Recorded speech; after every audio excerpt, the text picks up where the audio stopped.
eu consigo tomar decisões mais conscientes na minha vida, né? Eu gosto muito de citar um filósofo armênio chamado Gurdjieff. Já ouviram falar de Gurdjieff? Gurdjieff foi um filósofo armênio, né, que ele criou uma corrente filosófica chamada Psicologia do Quarto Caminho, uma ferramenta poderosíssima de autoconhecimento. E o Gurdjieff, ele comparava o ser humano a um avião. Ele dizia que todo ser humano é como um avião. Para que é feito um avião? Para voar, certo?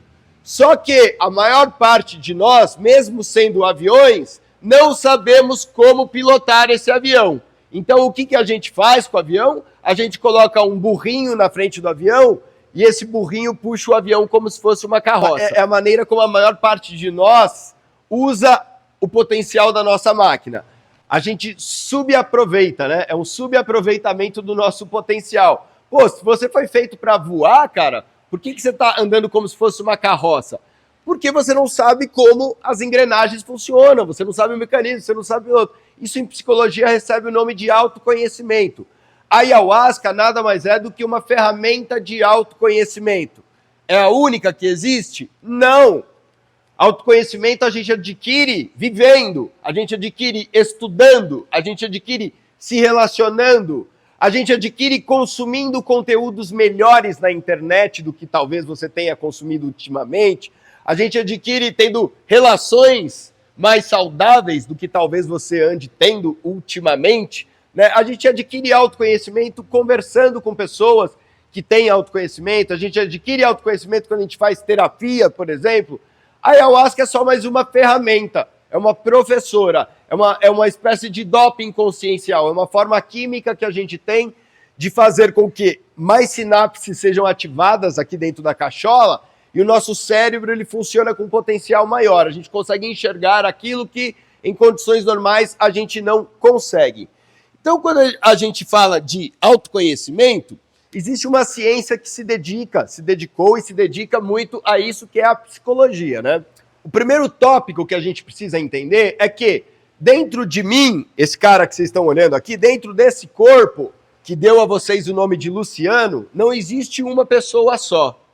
Existe mais de um Luciano dentro de mim. Como assim? Existe mais de uma pessoa dentro de você. Como assim, Luciano? Vou dar um exemplo que eu já dei muitas vezes. Quem vem na casa faz tempo já ouviu várias vezes. Sinto muito, você vai ouvir de novo. Mas quem nunca viu, vai ouvir pela primeira vez, né? Você precisa acordar cedo num determinado dia porque você tem um compromisso muito importante. Você precisa acordar às 4 horas da manhã, vamos supor. Para a maioria de nós, não é fácil acordar espontaneamente às 4 horas da manhã. Para mim, particularmente, para eu acordar às 4 horas da manhã, eu tenho que pôr um despertador para tocar. Acredito que para vocês, para a maioria de vocês também, você precisa pôr um despertador para tocar. Beleza. Por que você coloca o despertador para tocar às 4 da manhã? Porque você tem um compromisso extremamente importante. Então, existe um Luciano extremamente consciente aqui dentro, que sabe que ele não pode perder o compromisso. E que sabe que ele precisa colocar o despertador às 4 horas da manhã, porque sabe que aquele compromisso é extremamente importante. Só que, o que acontece às 4 da manhã quando o despertador toca? A maioria de nós ativa um dispositivo inventado pelo capeta chamado soneca. É ou não é? Aí a gente faz, soneca. Mais 10 minutos. 10 minutos depois toca de novo, capeta, soneca. Aí quando você viu, já não dá mais margem pro capeta, não tem mais como, você já está atrasado, já faz tudo correndo, seu dia já está todo embaralhado, você já começa seu dia todo estranho porque você não conseguiu fazer aquilo que você mesmo se propôs a fazer no dia anterior. Agora a questão é a seguinte, se você foi a pessoa que tomou a decisão de acordar às 4 da manhã, quem foi a pessoa que apertou o soneca? O capeta? Ele pode ter te influenciado, mas foi o seu dedinho que fez isso, né? Mais ou menos. É por isso que eu falo que dentro de nós não existe apenas um de nós, existe pelo menos dois. No beabá da psicologia, isso recebe o nome, na linha junguiana, de ego e self. Ou ego e consciência. O que seria a consciência? A consciência seria o nosso próprio ser, o nosso próprio self, o nosso próprio espírito, a centelha divina que habita em nós. Podemos chamar de alma, podemos chamar de espírito, podemos dar vários nomes, mas o fato é que é uma dimensão do nosso psiquismo que sabe, sempre soube quem nós somos e o que é melhor para nós. A gente tem isso dentro da gente. Qual é a dimensão do nosso psiquismo que apertou o soneca? Não foi o capeta, foi o ego. Ego. Ego é uma dimensão do nosso psiquismo que, de acordo com a psicologia, a gente começa a construir logo que a gente sai da barriga da nossa mãe. Nos primeiros minutos de vida, a gente começa a construir o nosso ego e a gente permanece ao longo da nossa vida inteira construindo o nosso ego, trabalhando o nosso ego. Qual a função do ego? Destruir a tua vida? Não. A função do ego é te proteger. Por quê? Porque quando você nasce, você depende exclusivamente da ajuda de terceiros para satisfazer as suas necessidades. Um bebê, ele não consegue se alimentar sozinho. Então, ele chora para conseguir que a mãe venha e dê de mamar para ele. Ele precisa da ajuda dos outros. Então, o ego, ele começa a se desenvolver como uma estrutura do nosso psiquismo que tem a função de nos proteger. Então, quando algo nos assusta, a gente sente medo. O medo, ele está localizado no ego. E o que acontece dentro da nossa cultura? A maior parte de nós nem ouve falar disso na escola, né? A maior parte de nós nem se interessa por isso. A maior parte de nós aprende outras coisas na escola e vai passando a vida inteira crescendo até chegar num corpo de adulto, mas com um ego extremamente imaturo. Em outras palavras, a gente tem um corpo de adulto, mas em alguns momentos de nossa vida nos comportamos como crianças. Isso serve para todo mundo, inclusive para mim, para todos nós. Muitos momentos da sua vida, você se comporta como uma criança. Por quê? Porque você está mais sob influência do ego do que da consciência. A nossa consciência e o nosso ego, eles funcionam mais ou menos como uma balança. Se eu pesar demais a consciência, eu diminuo o poder do ego. Se eu pesar demais o poder do ego, eu diminuo o poder da consciência. Em outras palavras, a nossa consciência ela faz um efeito sanfona.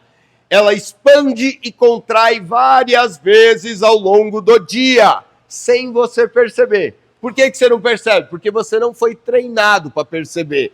Se você começar a prestar atenção, a partir de agora você irá perceber. Você está lá no trânsito, voltando do trabalho, cansado, 6 horas da tarde, acordou cedo, está com fome, está com sono, está, sei lá, estressado, e um carro entra na sua frente sem dar seta. E você sente vontade de arrancar a cabeça do sujeito naquela hora, né? Tem vontade de, né? Em outros momentos da sua vida, pessoas fazem coisas muito mais graves com você, e você tá tranquilo, você fala, tá bom, vai com Deus, tá tudo certo. Já parou para perceber isso? Já teve esses dois tipos de reações? Se é o mesmo você, por que esses dois tipos de reação? Por causa desse efeito sanfona da consciência. Quando a nossa consciência está contraída, é como se a gente contraísse, ficasse pequenininho, e tudo fica grande. Quem aqui já sentiu ciúmes num relacionamento? Já sentiu ciúme? Putz, cara, ciúme é o exemplo perfeito para explicar isso que eu estou falando para você. O que é ciúme? Ciúme é o pelo que você encontra no ovo e que muitas vezes não está lá. Mas quem procura acha. E quando não acha, acha que achou. Maior besteira que você pode fazer é ficar fuçando o celular do seu cônjuge. Por quê? Porque quem procura acha. E quando não achar, vai achar que achou. Ciúme, normalmente, é uma dessas situações em que a gente está com a consciência muito contraída e a gente vê uma coisa pequenininha, a gente vê ela enorme. E aí a gente faz uma baita de uma cena e no dia seguinte fica com uma cara de vergonha, né? Porque fala, poxa, nem era para tanto. Em muitas situações da nossa vida a gente faz isso. Por falta de perceber se a minha consciência está contraída ou expandida. Isso é um exercício que dura a vida inteira. Autoobservação, observe-se. A gente fica muito burro quando a gente fala as coisas com raiva. Agiu na raiva, cara, você se arrepende logo na sequência.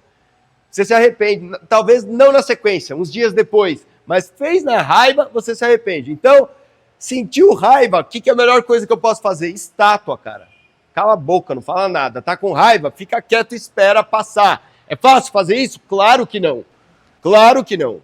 Por quê? Porque apesar de eu estar falando que a raiva deixa a gente burro, na hora que a gente está com raiva, a gente acha que aquilo que a gente tem para falar é a coisa mais inteligente do mundo, que precisa ser dito naquela hora e que não pode deixar passar. Porque se eu deixar passar, o outro vai fazer pior comigo depois. Entende? Olha como a nossa mente ela é terrível. Por que eu estou falando tudo isso, cara? Porque a ayahuasca, no meu ponto de vista, ao longo dos 17 anos que ela vem me curando, eu percebo que o que ela está fazendo comigo ao longo dos últimos 17 anos é uma doutrinação da minha mente. A ayahuasca tem me ensinado a controlar, entre aspas, um pouco melhor, cada dia melhor, a minha mente. Tudo, absolutamente tudo que acontece na sua vida, acontece por causa da sua mente. A nossa mente ela é poderosíssima, ela tem o poder de cocriar a nossa realidade. A sua vida talvez não esteja com tanto problema como você acha que tem. A questão é que talvez você esteja vendo problemas pequenos num tamanho muito maior. Talvez o verdadeiro problema você não esteja querendo olhar porque é muito difícil mexer com ele. E aí você está se ferrando por causa de um problema e botando a culpa no outro. Tá entendendo o que eu tô falando? A nossa mente, ela é como um cavalo chucro. Vocês sabem o que é um cavalo chucro? Cavalo que não é domado. Se você monta um cavalo que não é domado, um cavalo chucro, o que acontece? Se ele não te derruba, ele te leva aonde ele quer e não aonde você quer. Essa é a nossa mente. Ela leva a gente aonde ela quer. A partir do momento que você aprende a domar a sua mente, você passa a utilizá-la como uma ferramenta para a sua evolução. Ou seja, ela te leva aonde você quer ir e não aonde ela quer ir. Simples assim.